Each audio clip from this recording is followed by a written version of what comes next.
Hello guys, പുതിയൊരിടയിലേക്ക് ഏവർക്കും സ്വാഗതം. ഇനി 33 ദിനരാത്രങ്ങൾ മാത്രം. അതെ, ലോകമൊരു ബോളിന് പിന്നാലെ, ലോകമൊരു കാറ്റ് നിറച്ച ബോളിന് പിന്നാലെ ഓടുന്ന ആ ദിവസങ്ങൾക്ക് ഇനി 33 ദിനരാത്രങ്ങൾ മാത്രമാണ്. കൃത്യമായി പറഞ്ഞാൽ 900 സംതിങ് മണിക്കൂറുകൾ മാത്രം. അതെ, ചരിത്രത്തിൽ തന്നെ പ്രത്യേകതകൾ ഏറെയുള്ള വേൾഡ് കപ്പ്, ഫുട്ബോൾ ലോകത്തിന്റെ വിശ്വമാമാങ്കം, ലോകമാകെ ഉത്സവ പ്രതീതിയാണ് ആ സമയം. യൂട്യൂബ് ഇൻസ്റ്റാഗ്രാം ഉൾപ്പെടെയുള്ള സോഷ്യൽ മീഡിയ പ്ലാറ്റ്ഫോമുകളുടെ അൽഗോരിതം, മീഡിയാസ്, അങ്ങനെ സകലതും ഉത്സവ പറമ്പാകുന്ന സമയങ്ങൾ. ജൂൺ 11 മുതൽ ജൂലൈ 19 വരെയുള്ള സമയം, ഈ 3 മാസ ഒരു 1.5 മാസക്കാലം 3 രാജ്യങ്ങൾ, വ്യത്യസ്ത കൾച്ചറുകളുള്ള 3 രാജ്യങ്ങൾ, US, മെക്സിക്കോ, കാനഡ ആതിഥേയത്വം വഹിക്കുന്ന ആദ്യ ലോകകപ്പ്. അതേപോലെ തന്നെ 48 രാജ്യങ്ങൾ പങ്കെടുക്കുന്ന ആദ്യ ലോകകപ്പ്. ഇങ്ങനെ പ്രത്യേകതകൾ ഏറെയാണ് ഇത്തവണത്തെ ലോകകപ്പിനെങ്കിലും ഒന്നുണ്ട്. അതെ, ഇത്തവണ പ്രതിസന്ധികൾ ഏറെയായിരിക്കും ഈ ലോകകപ്പിനെന്നത് സംശയമില്ലാത്തതാണ്. വേസ്റ്റ് വേൾഡ് കപ്പ് എന്നതുപോലും ഫുട്ബോൾ പണ്ഡിറ്റുകൾ പലരും അഭിപ്രായപ്പെട്ടിരുന്നു. എന്തെന്നല്ലേ? വീഡിയോ ഇഷ്ടപ്പെട്ടാൽ ലൈക്ക് ചെയ്യാനും വിലയേറെ അഭിപ്രായങ്ങൾ താഴെ കമൻറ്റ് ചെയ്യാനും സബ്സ്ക്രൈബ് ചെയ്ത് ഒന്ന് സപ്പോർട്ട് ചെയ്യാനും, ആദ്യമായി കാണുന്നവർ സപ്പോർട്ട് ചെയ്യാനും മറക്കല്ലേ ഗൈസ്. പിന്നെ നമ്മുടെ ഇൻസ്റ്റാഗ്രാം പേജിൻ്റെ ID ഡിസ്ക്രിപ്ഷൻ കൊടുത്തേക്കാം, ഒന്ന് ഫോളോ ചെയ്യാനും മറക്കല്ലേ. അപ്പോൾ നമുക്ക് വീഡിയോയിലേക്ക് വായിക്കാം.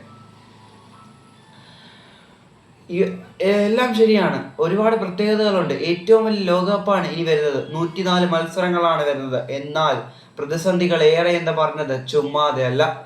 ഒന്ന്, ആ ഒരു പ്രതിസന്ധിയുടെ ആക്കം കൂട്ടുന്ന ഒന്നാണ് ഇപ്പോഴത്തെ ജിയോ പൊളിറ്റിക്സ് തന്നെയാണ്. ഇസ്രായേൽ ഇറാൻ വാർ. അതിൽ അമേരിക്കൻ പ്രസിഡന്റ് ഡൊണാൾഡ് ട്രംപ് എടുത്തിരിക്കുന്ന ഡിസിഷൻ. ഡൊണാൾഡ് ട്രംപിന്റെ അറിയാമല്ലോ, ലോകത്തിന് ഞാനില്ലെങ്കിൽ എന്തോ അങ്ങ് സംഭവിക്കും, ഞാനാണ് ലോകത്തിന്റെ എല്ലാം എന്ന് കരുതുന്ന വ്യക്തിയാണ് അദ്ദേഹം. ഒരു എന്താ പറയുക, ഒരു നാഷണൽ ലീഡർ എങ്ങനെയാകരുത് എന്നത് അദ്ദേഹത്തിനെ കണ്ടു വേണം പഠിക്കാൻ. ആ ഒരു രീതിയിലാണ് ട്രംപിന്റെ പോക്ക്. അദ്ദേഹം അന്ന് പറഞ്ഞെന്താണ്, ഇറാൻ ഫുട്ബോൾ ടീമിനോട് വേൾഡ് കപ്പിന് വരുന്നെങ്കിൽ വന്നോ, പക്ഷേ തിരിച്ചു പോകണോ എന്ന് ഞാൻ അതായത് തിരിച്ചു പോകാൻ ഒരു സേഫ്റ്റി ഞാൻ തരില്ല എന്നാണ് അദ്ദേഹം പറഞ്ഞത്. എന്നിട്ട് പറഞ്ഞു, അവർ വരുന്നെങ്കിൽ വരട്ടെ, കാരണം അവർ അത്ര മികച്ച ടീമായി ഞാൻ കരുതുന്നില്ല. ഏഷ്യയിലെ ടോപ്പ് ടീമുകളിൽ ഒന്നാണ് അവർ. പിന്നെ അമേരിക്കൻ പ്രസിഡന്റിന്റെ എന്ത് ക്രൈറ്റീരിയ ആണുള്ളത് എന്നൊന്ന് അദ്ദേഹം ഒന്ന് പറഞ്ഞാൽ നന്നായിരുന്നു. പിന്നീട് അമേരിക്കൻ പ്രസിഡന്റിന്റെ അടുത്ത റെപ്രസെന്റേറ്റീവ് പറഞ്ഞെന്താണ്, അദ്ദേഹം പറഞ്ഞത് ഇറാനെ മാറ്റിയിട്ട് ഇറ്റലിയെ കളിപ്പിക്കണമെന്ന്. അമേരിക്കയുടെ തറവാട്ട് വകയല്ലല്ലോ ലോകകപ്പ്. അമേരിക്ക അല്ല വേൾഡ് കപ്പ് നടത്തുന്നത്. ഫിഫ വേൾഡ് കപ്പ് ഫിഫയാണ് നടത്തുന്നത്. ഒരു തവണ ഹോസ്റ്റിംഗ് ചെയ്യാൻ കൊടുത്തു എന്ന് പറഞ്ഞ് അത് അമേരിക്കയ്ക്ക് അങ്ങ് എഴുതി കൊടുത്തിട്ടില്ല. ഫിഫ പ്രസിഡന്റ് അത് നട്ടലോടെ തന്നെ അദ്ദേഹം തന്നെ തീരുമാനം അറിയിച്ചു, അതിനാകില്ല. അദ്ദേഹം പറഞ്ഞു, നമ്മുടെ ലോകത്തിന്റെ യൂണിറ്റി വർദ്ധിപ്പിക്കാനാണ് ഈ ലോകകപ്പ് നടക്കുന്നത്. ഇപ്പോൾ പല രീതിയിലായിരിക്കുന്ന ഈ ലോകത്തെ ഒന്നിപ്പിക്കാനാണ് ഈ ലോകകപ്പ് നടക്കുന്നത്.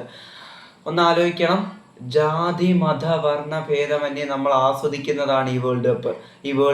ഒന്ന് ആലോചിക്കണം, നമ്മളെ പോലെ ഫുട്ബോൾ അത്രമേൽ ക്രേസി ആയവർ മാത്രമല്ല, ഓരോ സാധാരണക്കാരൻ പോലും ആസ്വദിക്കുന്ന ഒരു എന്താ പറയുക, ഒരു ഫെസ്റ്റിവലാണ് വേൾഡ് കപ്പ് എന്ന് പറയുന്നത്. പിന്നെ ഈ വേൾഡ് കപ്പിൽ ഒരു ആവേശക്കുറവില്ലേ? ഒന്ന് കമന്റ് ചെയ്യാവോ? ആവേശക്കുറവില്ലേ? 33 ദിനരാത്രങ്ങൾ മാത്രം അകലെ നിൽക്കുമ്പോഴും ഒരു ആവേശക്കുറവുണ്ട്.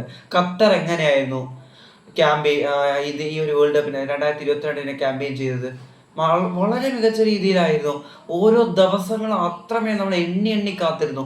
എന്നാൽ വലിയൊരു ആവേശം തോന്നുന്നില്ല US വേൾഡ് കപ്പിലേക്ക് എത്തുമ്പോൾ എന്നത് എനിക്ക് മനസ്സിലാകുന്നുമില്ല. പിന്നീടുള്ളത് എന്താ പറയുക, നമ്മുടെ ഇന്ത്യയിലെ പ്രശ്നമാണ്. ഇന്ത്യൻ ബ്രോഡ്കാസ്റ്റേഴ്സ് ഇതുവരെയും വന്നിട്ടില്ല. $100 മില്യൺ ഫിഫ ചോദിച്ചിരുന്നത്. എന്നാൽ $35 മില്യൺ ഫിഫ അതിനെ കുറച്ചിട്ട് പോലും ഇതുവരെ ആരും എത്തിയിട്ടില്ല. കഴിഞ്ഞ വർഷം ജിയോ ആയിരുന്നു, ജിയോ സിനിമാസ്. ഇപ്പൊ അവർ ജിയോ ഹോട്ട്സ്റ്റാർ ആയിട്ട് അവരെത്തിയിട്ടില്ല. എനിക്ക് തോന്നുന്നു കുറച്ചും കൂടെ കുറയുമ്പോൾ ജിയോ ഹോട്ട്സ്റ്റാർ ഏറ്റെടുക്കും. അങ്ങനെ ഏറ്റെടുക്കണമല്ലോ, ഇല്ലേ നമ്മൾ ഗൂഗിളിൽ നോക്കി സ്കോറൊക്കെ നോക്കേണ്ടി വരും.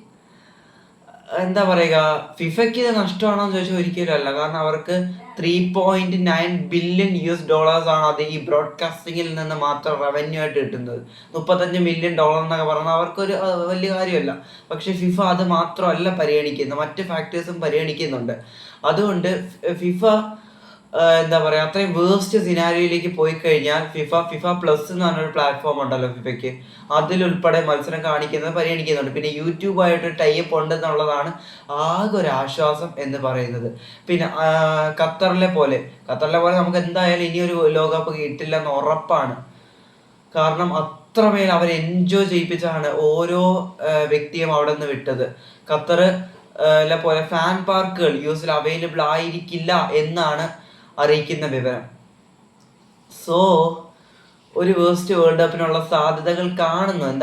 എന്തായിരിക്കും നോർത്ത് അമേരിക്ക കാത്തു വെച്ചിരിക്കുന്നത് നമുക്ക് കാത്തിരുന്ന് തന്നെ കാണാം. വീഡിയോ ഇഷ്ടപ്പെട്ടു എന്ന് തന്നെ ആയിരുന്നു. Thanks for watching. മറ്റൊരു വീഡിയോ ആയിരുന്നതുവരെ ബൈ.